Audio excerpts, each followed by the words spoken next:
हे guys, welcome और welcome back to my YouTube channel. So guys, I hope आप सभी की प्रिपरेशन अच्छी चल रही होगी आपके आने वाले यूके पीएससी और यूके ट्रिपल एससी एग्ज़ाम्स को लेकर। तो दोस्तों, हम उत्तराखंड जिला सीरीज़ कर रहे थे जिसमें हमने टोटल 9 ज़िले कंप्लीट कर लिए हैं और आज का जो हमारा 10वां ज़िला है वो है देहरादून ज़िला। देहरादून ज़िले की पार्ट फर्स्ट वीडियो अगर आपने देखी होगी तो आपने उसमें उसका भौगोलिक परिदृश्य और ऐतिहासिक वर्णन समझ लिया है। ठीक है, तो बेसिक जानकारी हमने पार्ट फर्स्ट वीडियो में देख ली है। आज की वीडियो में हम देखने वाले हैं देहरादून की जो खनिज संपदा है। साथ ही हमारा अगला जो टॉपिक रहेगा वो वन संस्थान से होगा जिसमें फॉरेस्ट रिसर्च इंस्टीट्यूट सबसे इम्पॉर्टेंट है। और फिर उसके बाद देखिए आगे एक देहरादून का चिड़ियाघर, आप जानते ही हैं उत्तराखंड का पहला चिड़ियाघर है, इसे भी हम पढ़ेंगे। और देहरादून में जितने भी प्रसिद्ध पर्यटक स्थल हैं, टूरिस्ट प्लेस हैं, इनको भी हम इसी वीडियो में देखेंगे। साथ ही एक मोस्ट इम्पॉर्टेंट टॉपिक है नदी, जिसमें कि हम देहरादून की जो प्रमुख नदियां हैं वो कौन कौन सी है और उनका किस किस तरह के मार्ग हैं वो हम देखने वाले हैं। साथ ही जल विद्युत परियोजनाएं, आसन बैराज, आसन संरक्षण रिजर्व जो है बर्ड रिजर्व, और उत्तराखंड सरकार के प्रमुख आयोग को हम इस वीडियो में देखने वाले हैं। तो ये वीडियो आपके लिए देहरादून जिला सीरीज़ में इम्पोर्टेंट होने वाली है। इसके बाद आपका एक पार्ट 3 आएगा जिसमें कि देहरादून जिला सीरीज़ पूरी कंप्लीट हो जाएगी। तो चलिए वीडियो स्टार्ट कर लेते हैं। तो देहरादून जिले में कौन कौन से खनिज हैं, कहाँ कहाँ पर वो पाए जाते हैं, वो देखते हैं। सबसे पहला है उत्तम किस्म का चूना पत्थर, जो कि देहरादून के मंदारम और बाराकोट क्षेत्र से मिलता है। क्रीम रंग का सख्त चूना जो मसूरी से मिलता है। खड़िया का मुख्य क्षेत्र जो है वो मसूरी के पास महागांव और किरिया करोली में है। ठीक है। जिप्सम जो कि देहरादून के धपीला क्षेत्र से मिलता है। सीसा टोंस नदी के कुमा बुरेला क्षेत्र से मिलता है। गंधक जो है सहस्त्रधारा प्रपात जल के, आपको पता ही होगा सहस्त्रधारा जो झरना है वहाँ से गंधक प्राप्त होता है। फिर है बेराइट्स धातु, वो भी देहरादून से ही मिलती है। और संगमरमर तो मोस्ट इम्पॉर्टेंट है जो कि मसूरी के पास में देहरादून से मिलता है। तो टोटल खनिज संपदा में आपने देख लिए जितने भी इम्पोर्टेंट खनिज है क्वेश्चन पेपर से रिलेटेड, वो सभी हमने यहाँ पर देख लिए हैं। अब हम बात करते हैं देहरादून में स्थित वन संस्थान। वन संस्थान में आपने फॉरेस्ट रिसर्च इंस्टीट्यूट का नाम तो सुना ही होगा, जिसको हम डिटेल में पढ़ेंगे। उससे पहले हम देख लेते हैं देहरादून को वन नगर भी कहा जाता है। ठीक है, ऐसे क्वेश्चन बन सकता है। वन नगर उत्तराखंड के किस जिले को कहा जाता है? तो देहरादून को कहा जाता है वन नगर। मानसूनी वन यहाँ पर पाए जाते हैं जो 1500 मीटर की ऊंचाई तक मिलते हैं। उत्तराखंड का पहला चिड़ियाघर आपको पता ही है कौन सा है, देहरादून जू, और इसका पुराना नाम है मालसी डियर पार्क। कभी देहरादून जू का ओल्ड नेम पूछेंगे तो मालसी डियर पार्क है। वन्यजीव संरक्षण अधिनियम 1972 की धारा 6 के तहत राज्य वन्यजीव बोर्ड का गठन का प्रावधान यहाँ पर किया गया है।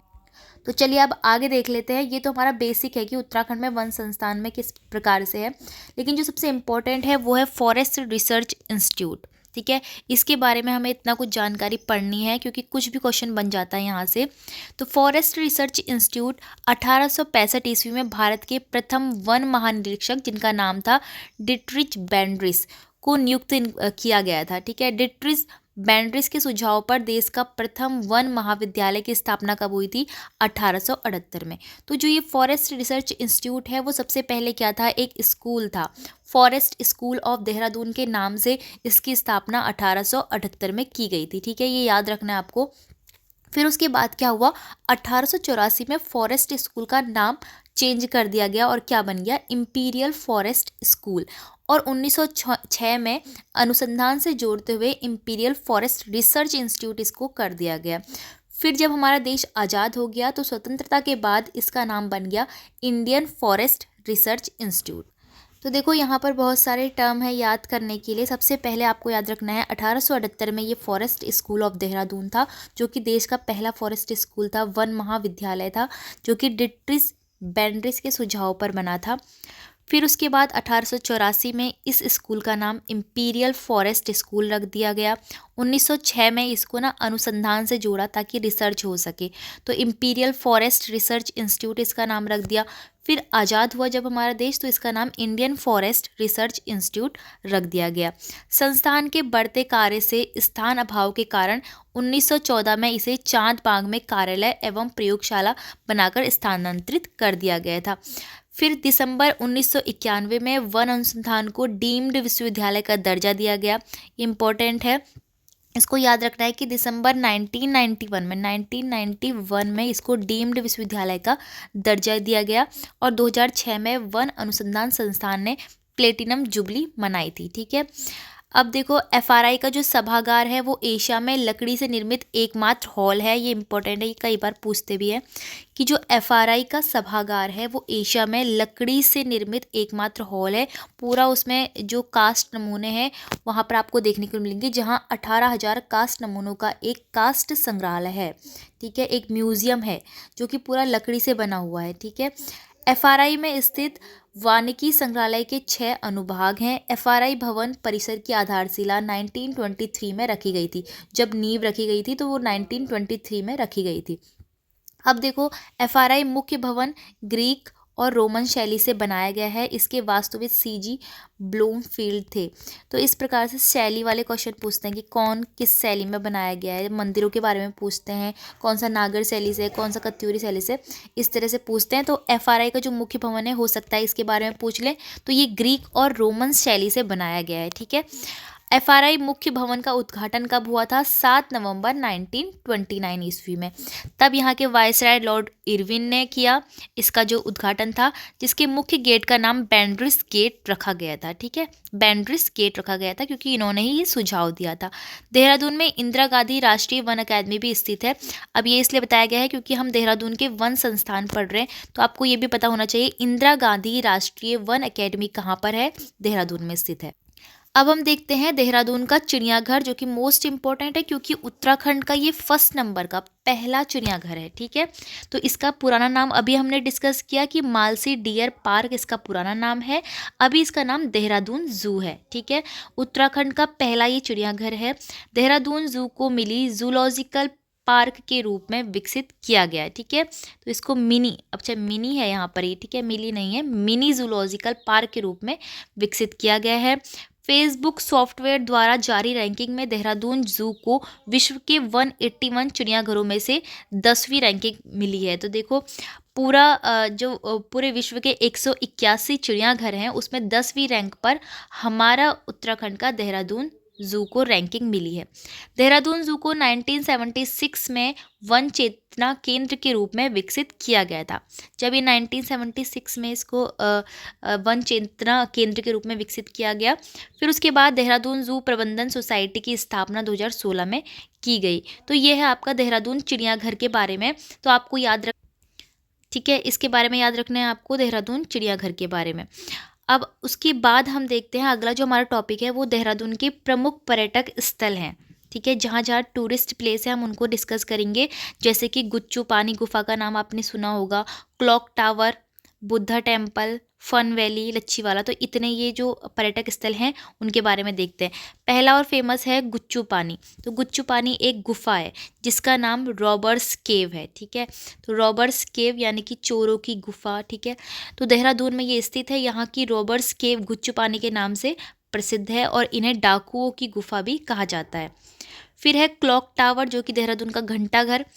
24 जुलाई 1948 को तत्कालीन राज्यपाल जो कि सरोजनी नायडू थी, तब उत्तर प्रदेश उत्तराखंड एक ही था, तो इसकी नींव इन्होंने रखी थी, सरोजनी नायडू ने। कब रखी थी? 1948 में।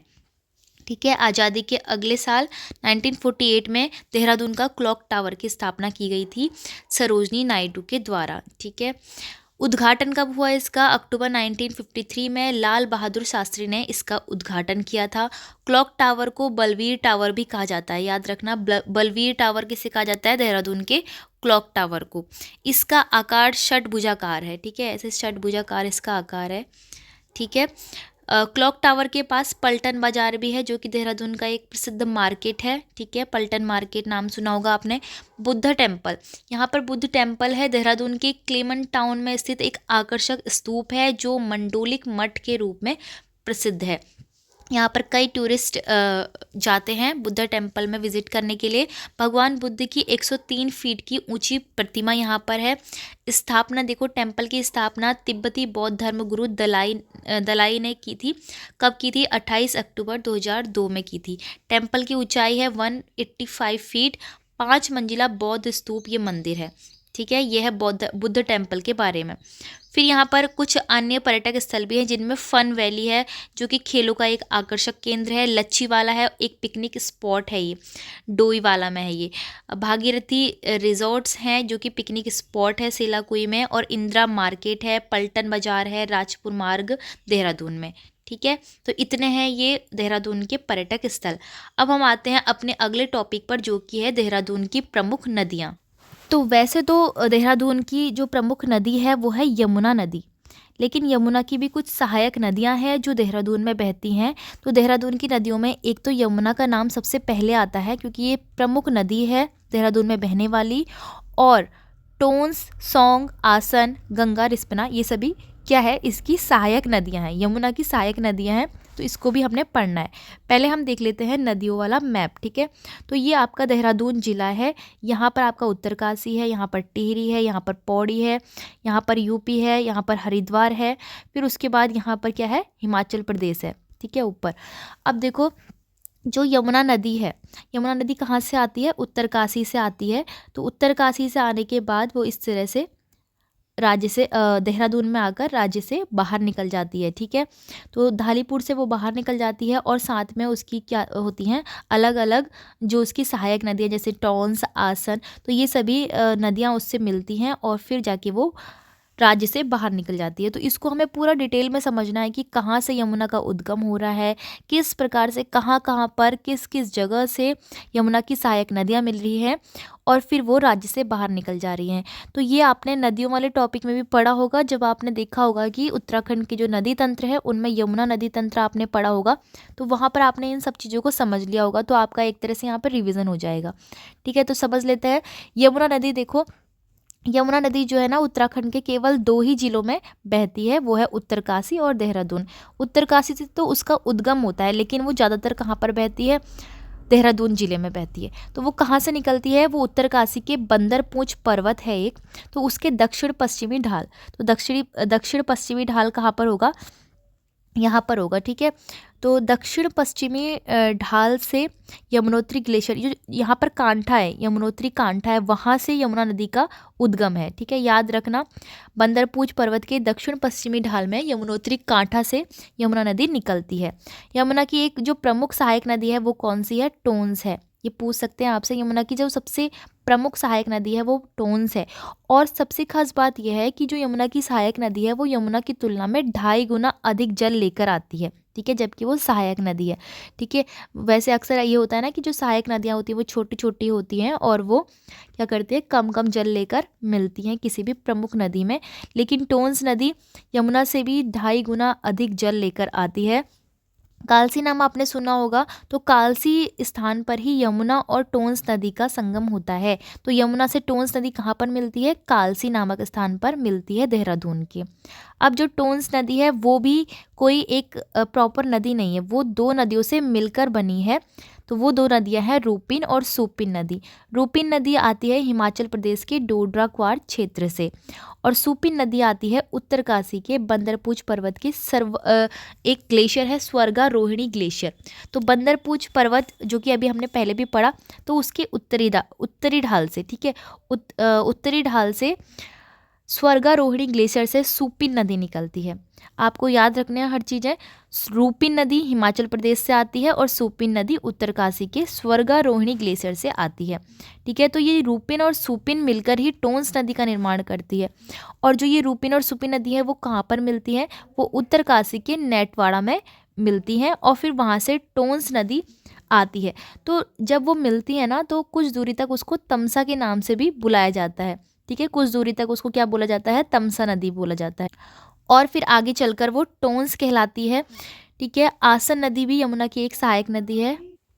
तो आसन नदी भी यमुना की एक सहायक नदी है जो कि देहरादून में मिलती है यमुना से। ठीक है, तो इसके बारे में भी आपको डिटेल में पढ़ना चाहिए।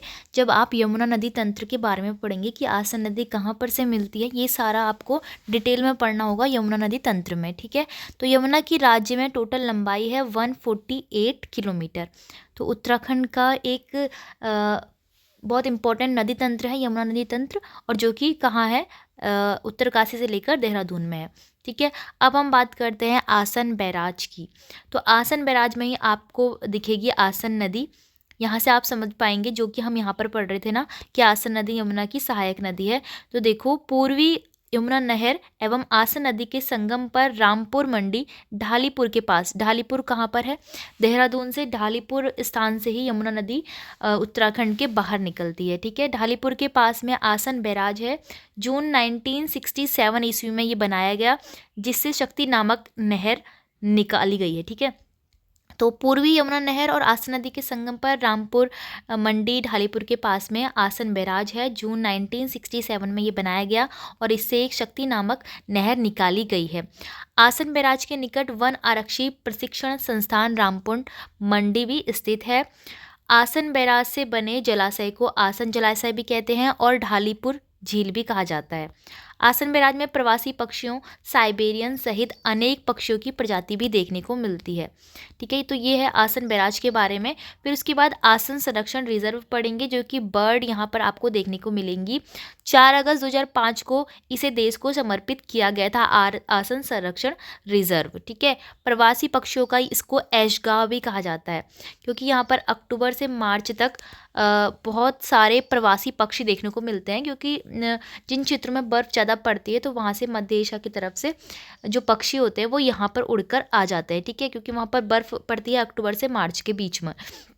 तो प्रवासी पक्षियों का ऐशगाह कहा जाता है। ऐश मतलब कि जो फन होता है, इस तरह से। ठीक है, ऐश। तो सुरखाब एक पक्षी है जिसको रूडी शेल्डक बोलते हैं।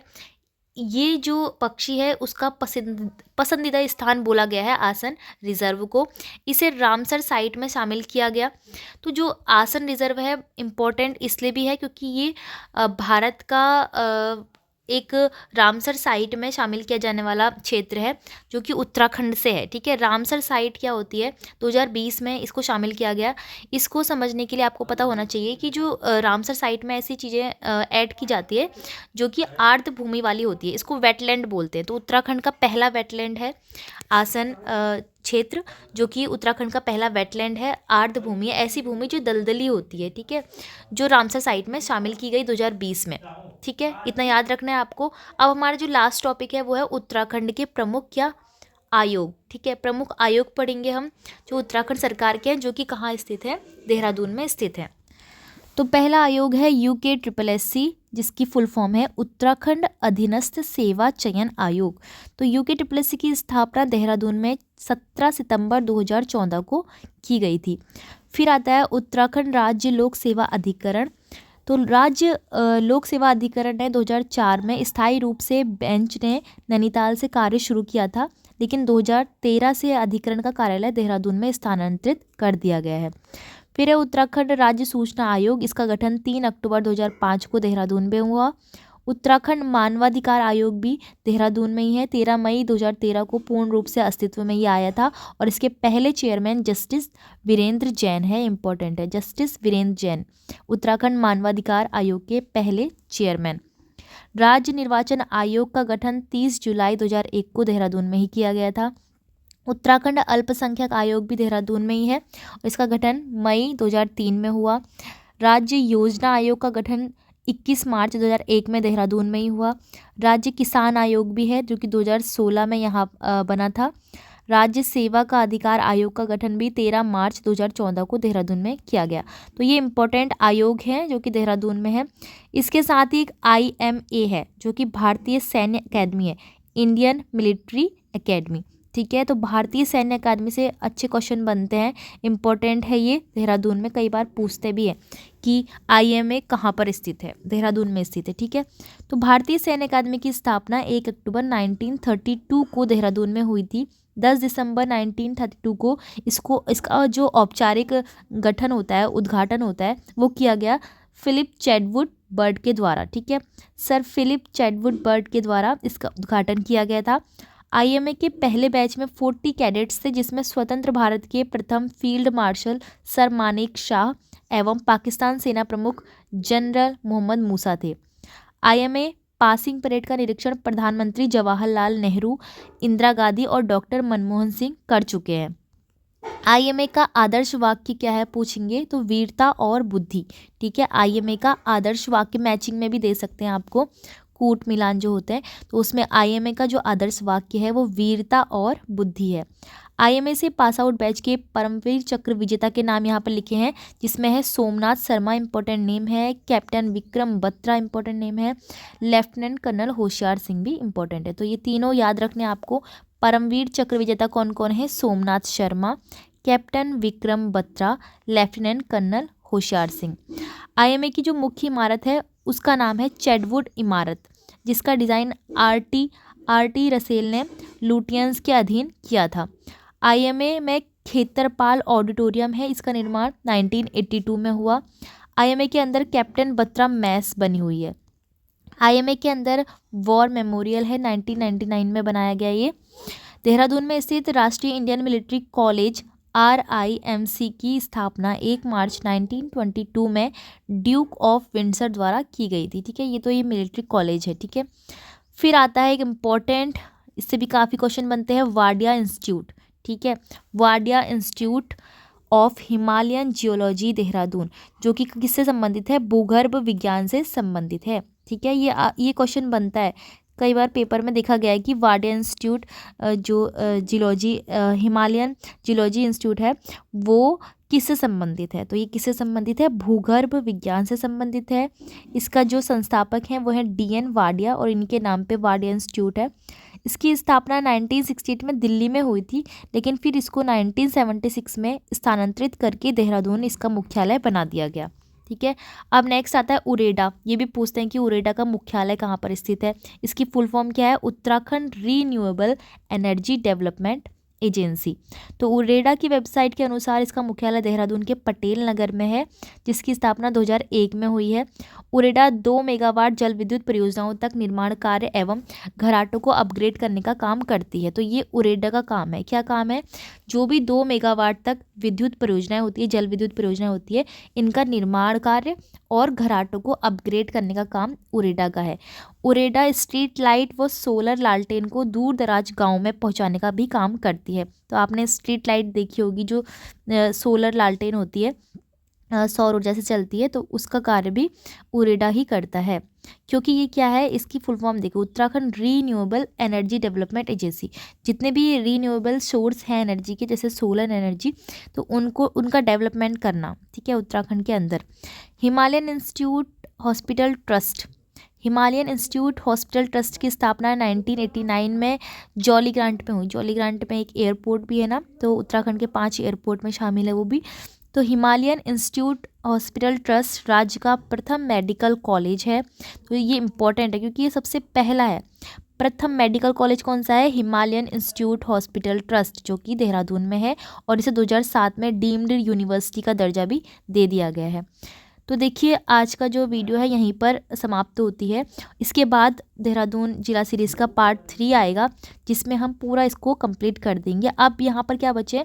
यहाँ पर प्रमुख स्थान बचे हैं। देहरादून के जितने भी प्रमुख स्थान हैं, पर्यटक स्थल तो हम पढ़ चुके हैं, लेकिन अब प्रमुख स्थान पढ़ने हैं।